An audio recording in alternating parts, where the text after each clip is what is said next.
kembali lagi di Berisik edisi kali ini bersama saya Andrea Toro. Biasanya saya bareng dua Berisik, satu lagi yaitu akun Afri Susuwan. Cuman kebetulan dia lagi nggak begitu sehat sehingga harus ngobrol saya siaran sendiri. Nah, di kesempatan kali ini saya harus buka masker dulu. Jangan lupa untuk pakai masker ketika beraktivitas, terutama ketika Sobat Antara sedang berada di kerumunan atau berada di area-area yang dirasa tidak aman. Oke, di sini di ruang berisik kali ini kita kehadiran salah satu narasumber yang terkoneksi via Zoom. Ada Mas Edo yang merupakan manajer daerah timur Kimia Farma yang mengurusi distribusi obat di kawasan timur. Kita sapa Mas Edo. Halo Mas Edo. Halo, selamat siang menjelang sore kalau di sini. Oke Mas, boleh dikenalkan diri Anda kepada Sobat Antara di sini sekilas saja? Oke, baik. Nama saya Edo Ananda, memegang peranan area manajer Jatim 3, khususnya wilayah Papua, area Jayapura dan Sorong. Oke. Oh ya Mas Edo, bisa digambarkan nggak sih gambaran umum distribusi obat di kawasan timur yang merupakan area kinerja Mas Edo sendiri? Ya, untuk distribusi obat, khususnya antara sebelum dan setelah COVID ini kan memang segala sisi aspek kan pengaruhnya besar sekali ya. Sebagai contoh, di sisi lain untuk kendala pengiriman, transportasi, dan lamanya waktu pengiriman dari Jakarta ke Papua itu pun sebenarnya sudah ada perbedaan yang cukup signifikan. Begitu Mas. Jadi contoh misal kita biasa kirim barang, sebagai contoh kita ke Nabire, lead time sekitar 2 minggu, 3 minggu, tapi dengan kondisi COVID seperti ini, pengiriman tersendat. Salah satunya karena penyebabnya adalah tidak adanya kapal yang berangkat ke Nabire. Itu sebagai salah satu contoh yang kecil. Belum lagi nanti jadwal pesawat juga terbatas, jalur darat juga terkendala, ada jembatan yang tidak tersambung, begitu Mas. Oke, berarti untuk kebutuhan farmasi, sediaan obat dan sebagainya buat masyarakat sekitar itu kira-kira bisa terpenuhi nggak dengan adanya pandemi COVID-19 ini? Tetap untuk pemenuhan kebutuhan di masing-masing daerah kan sifatnya wajib dan harus ya. Jadi atas kendala-kendala itu kan kita ada penanganan atau kita cari solusi. Sebagai contoh, pengiriman kita ke Nabire, ke Timika, jika pun memang tidak ada kapal yang berangkat, kita bekerjasama dengan TNI Angkatan Udara. Jadi kita pengiriman obat bisa melalui Hercules dan ada juga ekspedisi lokal yang bisa memberangkatkan pesawat. Jadi kita bisa ada beberapa kerjasama meskipun kondisi ini memang belum bisa dikatakan kembali pulih normal seperti sebelum COVID. Begitu Mas. Oke, kalau ini Mas, peran Kimia Farma di area kerja Mas Edo sendiri terkait COVID, mungkin ada peran-peran khusus misalkan untuk tes swab atau menyediakan vitamin tertentu atau hal-hal lain yang terkait? Ya, jadi begini, kita kan farmasi BUMN ya, tentunya kan harus mendukung dan ada peran serta dalam penanganan COVID ini. Di kita ada beberapa produk yang memang untuk penanganan khusus COVID, salah satunya yang paling ringan saja untuk vitamin kita lengkap, kita sediakan, dan itu pun pengiriman situ. Kemudian untuk yang produk-produk lain yang langsung berhubungan dengan COVID seperti rapid test, dan obat-obat lain seperti Favipiravir, Avigan, dan Remdesivir itu pun kita sudah sediakan segera. Kita impor dan khusus untuk penanganan atau pengiriman barang-barang seperti itu kita gunakan situ udara. Jadi diharapkan agar sampainya ke masyarakat itu lebih cepat. Begitu, Mas. Oke. Oh ya Mas Edo, saya pengen tahu banget nih. Dulu kan Mas Edo pernah bekerja di area Indonesia bagian barat gitu ya. Dan sekarang Ya, bertugas di kawasan timur khususnya di Papua. Kira-kira kendala apa sih yang dirasakan perbedaan kerjanya atau mungkin di situ ada kendala-kendala keamanan perbandingan di antara Indonesia Barat dan di Indonesia Timur. Seperti itu? Ada? kalau soal keamanan pastilah ya, karena seperti yang kita tahu memang sisi keamanan untuk wilayah Papua kan cenderung kalau bisa dikatakan stabil pun juga belum. Jadi kalau misal dibandingkan area-area Indonesia Tengah seperti Jawa ataupun Makassar, Sulawesi dan lain-lain kan tetap berbeda. Dan tentunya ini menjadi salah satu kendala juga di sini, tetapi karena intensitasnya juga tidak terlalu besar, jadi masih yang berkaitan dengan pendistribusian obat ini kendala yang sangat kecil. Sebenarnya karena untuk gangguan keamanan terbesar kan ada di kabupaten-kabupaten yang ada di wilayah pegunungan yang di atas seperti Jawa Timur, juga Puncak Jaya. Kalau untuk di wilayah kota seperti Jayapura relatif aman. Dan perbedaannya antara pengiriman atau pendistribusian obat antara wilayah timur dan wilayah Indonesia Tengah jelas pasti perbedaan yang sangat mencolok adalah untuk lead time pendistribusian. Seperti kalau misal dari Jakarta ke cabang-cabang lain kayak Solo, Sidoarjo, Surabaya kan mereka bisa lead time sekitar 2 sampai 3 hari. Sedangkan pengiriman obat dari Jakarta ke Jayapura bisa memakan waktu lead time sekitar 30 sampai 45 hari. Itu pun kalau tidak ada kendala yang muncul. Gitu, Mas. Oh ya Mas, kalau untuk proses pengamanan pengiriman distribusi dari satu tempat ke tempat lain apa perlu treatment khusus begitu? Mungkin yang di daerah atas ya, tetapi selama ini sih kita percayakan ke pihak ekspedisi dan ketika kita bekerja sama dengan Angkatan Udara sejauh ini masih aman karena gangguan-gangguan keamanan di sini mereka itu lebih ketika melihat ini bantuan obat-obatan mereka tidak akan mengganggu karena mereka membutuhkan.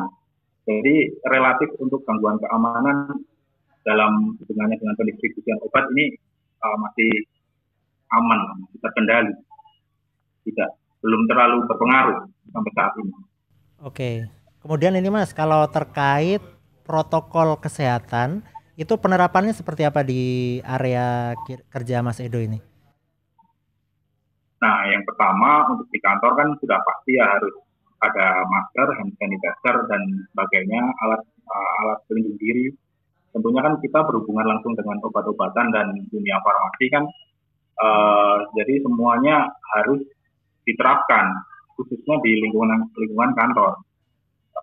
Kemudian untuk masyarakat di sini memang ada beberapa 1-2 yang tidak mengikuti protokol, tetapi untuk penanganan dari masyarakat dari pemerintah pun di sini cukup ketat, Mas. Saya lihat justru malah lebih ketat di sini dibanding area-area Jawa atau area tempat lain.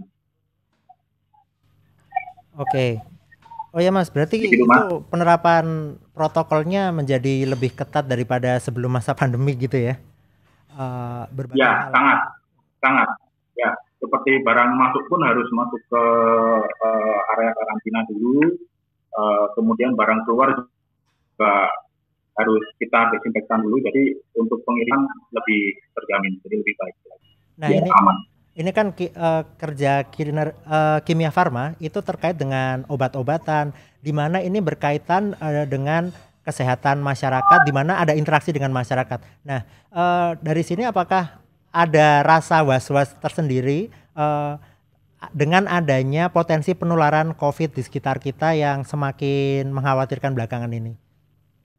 Ya, karena kan kita garda terdepan ya, yang berhubungan langsung dengan masyarakat dalam hal pendistribusian obat. Jadi untuk mengatasi hal itu tentunya pasti yang pertama kan kita jaga protokol dulu, itu pertama. Kemudian yang kedua kita batasi interaksi dengan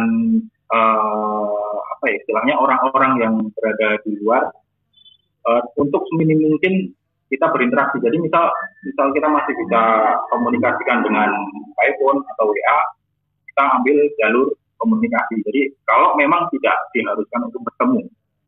Sedangkan untuk pelayanan yang di apotek kimia farma kita berikan semacam ada ruang pelindung. Jadi interaksi antara petugas apotek dengan pasien ini kita tidak secara langsung, jadi ada pembatasnya.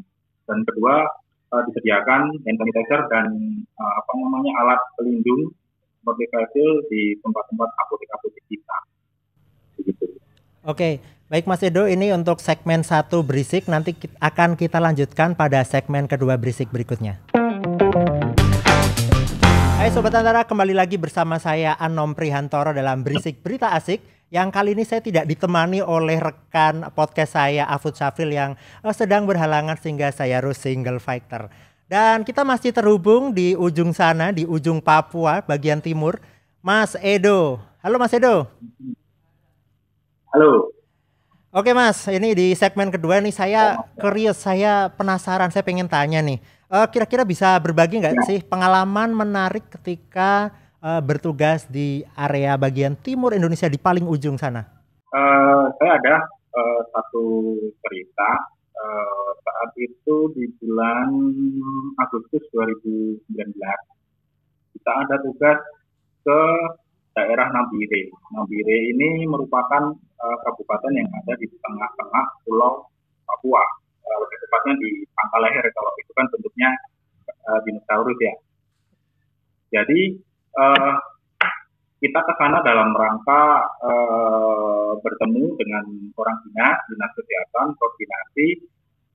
Jadi di sana ada 3 dinas yang harus kita temui. Salah satunya pertama di Kabupaten Nabire, yang kedua Kabupaten Paniai atau Enarotali, kemudian yang kabupaten ketiga ada Dogiai. Nah, di situ kita naik pesawat dari Jayapura menuju Nabire dulu nih, karena bandara terbesar kan di Nabire ya. Nah, setelah selesai dari Nabire, ini kita harus ke dinas Enarotali atau Paniai, yang mana perjalanan dari Nabire ke Paniai ini kan harus perjalanan darat sekitar 8-10 jam. Dan itu pun jika tidak ada hujan atau gangguan-gangguan yang lain seperti gangguan keamanan. Nah, di sini menariknya saat itu kita istilahnya akan dikawal dengan tim atau teman dari kepolisian. Tetapi menurut teman kami yang di Paniai, di dinas kesehatan Paniai, itu tidak perlu, justru malah membahayakan. Karena kenapa? Karena ketika kita dikawal dengan orang kepolisian, otomatis secara tidak langsung kita dianggap sebagai anggota kepolisian atau seperti apalah yang bahwasanya menjadi sasaran mereka. Nah, pada akhirnya kita putuskan untuk menembus dari Nabire ke Paniai, perjalanan darat. Saat itu kita sewa mobil dari Nabire. Kita jalan menembus hutan dan ya hutan bukit lah 8 jam. Di sana kita masuk seharusnya jam 4 sore, harusnya sudah masuk wilayah Paniai untuk keamanannya. Tetapi karena di sekitar 2 jam sebelum sampai, namanya daerah pintu angin namanya. Jadi di situ merupakan lembah yang sangat terbuka. Karena setelah hujan, mobil kita terperosok di situ sekitar 1 jam. sudah ada beberapa mobil yang menarik kita, seperti mobil-mobil 4x4, ada Pajero, ada Triton, tetapi tidak mampu juga. Pada akhirnya bagaimana kita keluar dari situ, itu ada pasukan truk TNI yang lewat. Akhirnya kita evakuasi, ditarik dari situ, baru bisa melanjutkan perjalanan ke Paniai. Dan di situ kita selesai. Langsung saya skip ke malamnya, karena kita kan di Paniai ini harus ketemu orang dinas kesehatan jam 8 pagi. Jadi kita sampai di Paniai jam 8 malam. Kita menginap di salah satu penginapan di sana. Saat itu jam 9 kita masih duduk di luar. Tiba-tiba ada suara tembakan. Tembakan rentetan sekitar 2 kali. Dan setelah 5 menit tembakan itu ada bapak-bapak dari Koramil mengingatkan kepada kami bahwasanya untuk masuk saja ke dalam istirahat. Kemudian beliau menanyakan berapa hari tugasnya di Paniai. Kemudian kita jawab 3 hari Pak, 3 hari kita di Paniai. Mas kalau bisa diselesaikan cepat, besok sebelum jam 12 siang harus berangkat segera turun. Hanya seperti itu sepenggal obrolan kita, karena kita tanyakan ada apa Pak memangnya. Pertanyaan kami tidak dijawab. Intinya sebelum jam 12 siang esok hari itu harus segera berangkat turun kembali ke Nabire. Dan setelah itu paginya segera kita selesaikan urusan ke dinas kesehatan di Enarotali, kemudian berlanjut ke Dogiai. Dan setelah selesai di Dogiai jam 1, memang agak molor, setelah sekitar 1 jam kita langsung berangkat ke Nabire dengan ya agak tergesa-gesa karena kita mengejar waktu sebelum maghrib harus sampai di Nabire. Itu untuk keamanan. Itu salah satu sepenggal ini sih Mas. Kita istilahnya terabas ke daerah pedalaman di Papua. Dan tentunya masih ada 1, 2 dan sekian lagi yang beberapa yang menantang, tetapi menurut saya ini yang lebih menantang, seperti tidak bakal terlupakan seperti itu. Baik. Ternyata ini juga ya Mas, hanya mengirimkan obat tapi tidak sederhana gitu prosesnya ya, dengan berbagai tantangan-tantangan, kendala, terutama kendala keamanan itu tidak mudah juga. Kadang kita cuma tahunya sampai di toko beli obat udah pulang, tapi proses pengiriman dari barat ke timur sampai ke daerah-daerah yang memerlukan ternyata tidak semudah yang dibayangkan gitu ya. Oh ya Mas, kalau ini terkait hal itu, kira-kira apa sih yang bisa disarankan Mas Edo kepada pemerintah ataupun pemangku kepentingan di sekitar Mas Edo agar distribusi obat bisa lancar dan semuanya bisa mendapatkan distribusi obat itu? Tentunya untuk memperlancar distribusi kan kembali lagi saya berharap pandemi COVID ini segera berakhir ya. Jadi semua kembali normal kembali, dan kemudian untuk saran-saran kami kepada pemerintah adalah salah satunya di infrastruktur. Karena dimana kita lihat infrastruktur di area Indonesia bagian timur ini kan masih sangat minim sekali ya. Contohnya perjalanan darat ke antar wilayah, karena Papua ini cukup menarik. Provinsi Papua ini kan terdiri dari 29 kabupaten.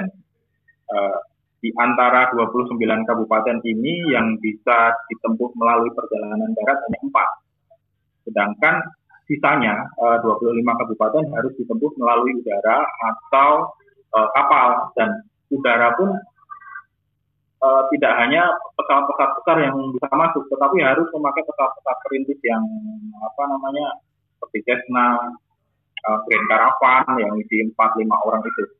Jadi harapan kami infrastruktur perjalanan darat seperti ke Wamena atau ke Tolikara atau tempat lain bisa diperbaiki lagi agar ada alternatif pengiriman selain dari udara ataupun laut.